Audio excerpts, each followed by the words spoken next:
Bienvenidos.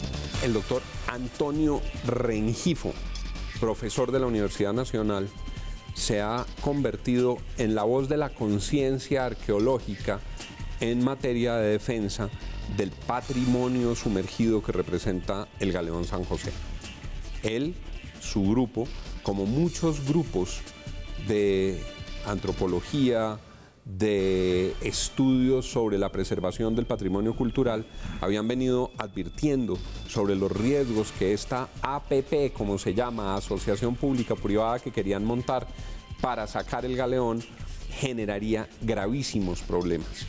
Yo tengo que decir, pocas veces hablo en primera persona, pero tengo que decir a mis televidentes, yo he participado de este proceso porque yo demandé la ley, que es la que están utilizando para sacar el galeón, y la demandé ante la Corte Constitucional. La Corte me dio parcialmente la razón y lo hice porque consideraba que ponía en peligro el patrimonio de todos los colombianos para entregárselos a las garras de los cazatesoros. Lo advierto con transparencia, es una posición pública que se conoce de antemano. Muchas gracias por aceptar la invitación, doctor Rengifo. Muchas gracias a usted, Juan, por invitarme y gracias por esas amables palabras.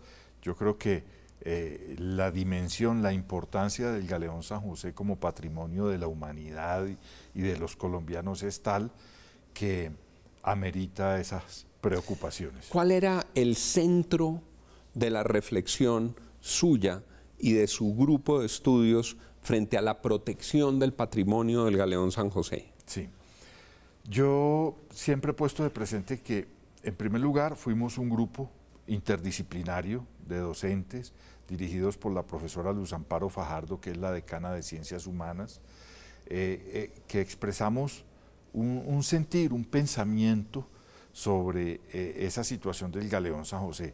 Y siempre poníamos de presente también que no eran detalles accesorios ni secundarios, era un problema de enfoque. Es decir, la forma, el inicio de ese proceso de rescate estaba mal concebido. ¿Qué es lo que está mal? ¿Por qué, en opinión de ustedes, está mal? Está mal haber diseñado una ley exclusivamente para el Galeón San José. Fíjese usted que hay que mirar detenidamente para darse cuenta que frente a la riqueza del patrimonio cultural subacuático de Colombia, no ha habido una preocupación de estudio, de conocimiento sobre lo que conforma, los elementos que conforman ese patrimonio, sino que hay una voluntad encaminada directamente al Galeón San José y al rescate de ese galeón. Y así se aprobó la ley a la brava. Fue una ley en la que se sintió todo el peso del gobierno para mover sus bancadas contra la opinión de antropólogos, arqueólogos, expertos en patrimonio, historiadores. Yo voté en contra todo ese capítulo, honra, Juan, y por eso demandé después. Claro. Pero a mí lo que me ha preocupado es que el enfoque de esto es como si lo que hubiera debajo del mar, en el fondo del mar, fuera plata, fuera dinero, y no un patrimonio que es de toda la humanidad y de todos los colombianos. Y para estudiar y para aplicarle métodos de investigación científica y para trabajar en cooperación con otros estados. Fíjese usted que el proceso arranca con una actitud consciente o inconsciente, expresada o no expresada, consistente en presentarse como Colombia hace lo que quiera con ese galeón. Colombia negocia con una compañía privada, no tiene en cuenta a nadie, no desarrolla mecanismos de cooperación con otros estados, que es lo conducente en esto. Mucha atención, es que mecanismos de cooperación no quiere decir entregar derechos ni de lo que se saque del galeón tanto por ciento para usted, tanto para el otro y tanto para un tercero. No, no se trata de eso. Como si lo fueran a desguazar. ¿Se ha visto? Se roban un carro en Chapinero y lo llevan a un desguazadero, entonces uno coge las puertas, otro coge el capó, otro coge las llantas y se reparten en una... Exacto. Y esa, es triste decirlo, pero la comparación cobra sentido, porque es más o menos lo que se quiso hacer aquí. Yo dije en un evento que hubo en Madrid, España, organizado por el diario ABC, dije que se estaba tratando el problema del galeón como si fuera un botín de guerra, ¿no? Es decir, usted deja que los generales romanos dejaban que sus soldados y tenientes tomaran lo que quisieran. Como una licencia para apoderarse pues de los botines de guerra. De manera que ese es otro punto sobre el inicio de un enfoque malafortunado, malhadado, completamente inadecuado para un naufragio que constituye un bien cultural, como he dicho, de interés para la humanidad. Tampoco quiere decir que haya que repartirlo a toda la humanidad. Hay que cambiar precisamente ese enfoque de creer que lo que hay ahí hay que recuperarlo, sacarlo a flote y repartirlo. Ese no es el enfoque que debe primar aquí. Debe primar un enfoque de estudio, de conocimiento, en cooperación con otros estados. Eso es lo que indica la arqueología moderna, ¿no? Aquí en nuestro sistema informativo hemos escuchado todas las voces. El señor director del Instituto Colombiano de Antropología, a quien respetamos, tiene su voz. Nuestros televidentes han podido escuchar de lado y lado, y está invitada la ministra Mariana Garcés si quiere venir a este espacio a que hablemos del galeón. Y hemos expresado permanentemente una preocupación. Es calificar las riquezas y los objetos que venían dentro del galeón. La visión ha sido puramente economicista, agrego yo economicista infame, porque dicen, la primera moneda de oro es patrimonio cultural de Colombia, patrimonio histórico de Colombia. A partir de la primera, si está repetida, ya eso no vale nada. Entonces, si eso es así, todo lo demás es para que se lo repartan con el cazatesoros. Si ese criterio se aplicara, por ejemplo, para las pirámides de Egipto, pues entonces conserven la primera y en la segunda pongan el McDonald's o un Dunkin' Donuts porque está repetido. Claro, ¿Cómo enfrentar esa dificultad frente al criterio de repetición y la valoración de lo que hay dentro del galeón? Claro, yo creo que hay una coyuntura muy particular que es la que estamos viviendo ahora, después del anuncio, un día después del anuncio del presidente Santos saliente de suspender esa malhadada, desafortunada alianza público-privada. Y se da la coyuntura también de la llegada al poder de un nuevo gobierno. Entonces esos dos factores hacen que la coyuntura sea muy propicia para replantear todo esto, ¿no? Para hacer, como decía el padre Llano, creo que era el padre Llano, usted me corregirá, un alto en el camino. Claro, el famoso sacerdote jesuita que tenía su columna en el tiempo, el sacerdote claro de la Javeriana. Sí, claro un alto en el camino. Un alto en el camino. Entonces, a ver, detengámonos 2, 3 meses y reflexionemos un poquito, a ver, cómo vamos a hacer, qué podemos hacer y cómo podemos asumirlo.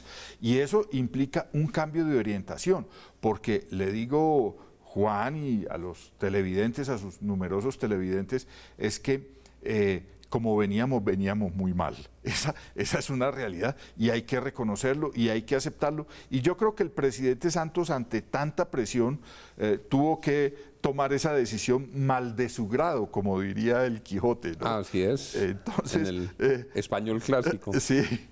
¿Cómo se puede enderezar su grupo de estudios, su tanque de pensamiento en la Universidad Nacional, el Departamento de Antropología? Sí, claro que sí. Todos han venido formulando reparos. Sí. ¿Cuál es la ruta a seguir para enderezar el camino? No solo, permítame, le indico no solamente de la Universidad Nacional, sino de otras universidades, de la de Antioquia, de la Universidad del Norte, la Sociedad Colombiana de Arqueólogos han sumado voces, la UNESCO también. Ese es un punto importante porque tenemos que hablar con las organizaciones internacionales, con otros estados, y ahí empiezo a responderle. ¿En qué sentido? Hay que darle una apertura internacional a este problema, Juan. No podemos seguir dentro de ese alto en el camino y cómo reformular todo esto. Tenemos que abrirnos hacia otros estados y decir, oiga, venga, ¿por qué no nos ayudan? Eso no implica, insisto, reconocer derechos, ni cómo se va a repartir, ni en qué porcentaje, sino, vengan, hacemos unos memorandos de entendimiento y vamos avanzando en esa dirección. Y La cuestión puede sonar ambiciosa, pero dentro del mejor sentido es darle un ejemplo al mundo. Colombia debería darle un ejemplo al mundo y creo que el presidente Duque debería liderar esa perspectiva de darle un ejemplo al mundo para mostrar que es posible manejar ese problema desde otra perspectiva. Cooperación internacional, cooperación científica, estudio, conocimiento es lo que se necesita antes de entrar a rescatar y a repartir y a decir esto para usted, lo que ya mencionaba antes. No es un botín, usted, no es un botín, usted claro lo ha que dicho. no.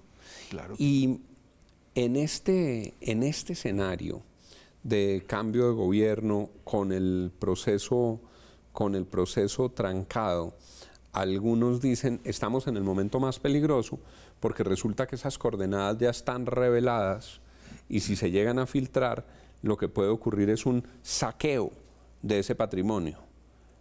¿Será que eso tiene asidero?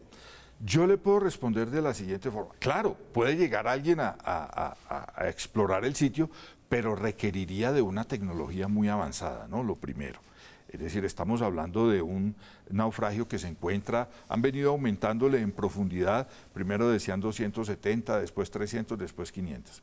Las coordenadas se conocerán algún día, en la medida en que vaya un grupo de arqueólogos, académicos, de exploradores, qué sé yo, a mirar el sitio, a intervenir el sitio, pues se van a conocer porque el galeón está muy cerca y se puede de Cartagena, y eso se puede ver desde el pabellón de los dulces o desde el Palacio de la Aduana. Entonces, yo lo que considero es que la Armada Nacional debe estar ejerciendo y está ejerciendo una función de vigilancia ahí. Eso no es altamente costoso, eso no implica una inversión enorme para el Estado ni para la Armada Nacional. Y tienen que está vigilar entre sus funciones. Claro, tienen que vigilar como es apenas natural. Obligación de ellos. Entonces, yo no creo, perdón Juan, que estemos ante el riesgo de que llegue, yo no sé, una flota del corte James Bond, unos una nuevos película, piratas, y que vayan a hacer una intervención ahí y que nadie se vaya a dar cuenta. Eso hay que descartarlo. Los pescadores de Barú podrían fácilmente percibir quién está explorando eso. Nuestro compañero Mario Villalobos del Sistema Informativo encontró un acta, a mi parecer muy escandalosa, en la que se reúne ese consejo y le informan en nombre del gobierno nacional que el originador ha exigido al gobierno del presidente Santos que inicie la extracción durante su gobierno. Y por eso los pusieron a correr bases, y por eso los dicen en béisbol. Sí. Ahora, el propio presidente, y justo es reconocerlo, le puso una pausa al proceso en el que él tenía el acelerador metido. Sí, claro que sí. Yo pues, obviamente hay que saber leer entre líneas, como se dice, pero pienso que el presidente Santos tuvo otras motivaciones, otros factores han podido influir en esa decisión para pensar que era solamente una acción popular. Pues me parece una acción muy importante, la ejerce cualquier ciudadano a nombre de todos los demás, de sus conciudadanos, pero yo creo que aquí hubo otros factores. Incluso he pensado que el factor España también ha podido influir en todo seguramente esto, ¿no? Sí. Ha influido, y nos queda una idea fuerza que recojo del doctor Antonio José Rengifo, director del Centro de Pensamiento sobre Mares y Océanos de la Universidad Nacional. Esto hay que replantearlo a fondo. Esto requiere una nueva aproximación. Esto requiere una revisión integral del rumbo. El galeón San José no puede seguir por la causa, por la senda por la que se había mantenido. Doctor Rengifo, aquí el tiempo vuela, pero le agradezco mucho que nos haya acompañado. Soy yo quien le agradece, Juan, muy amable, y seguramente esto tendrá futuro desarrollo, ¿no? Esta cuestión del galeón San José.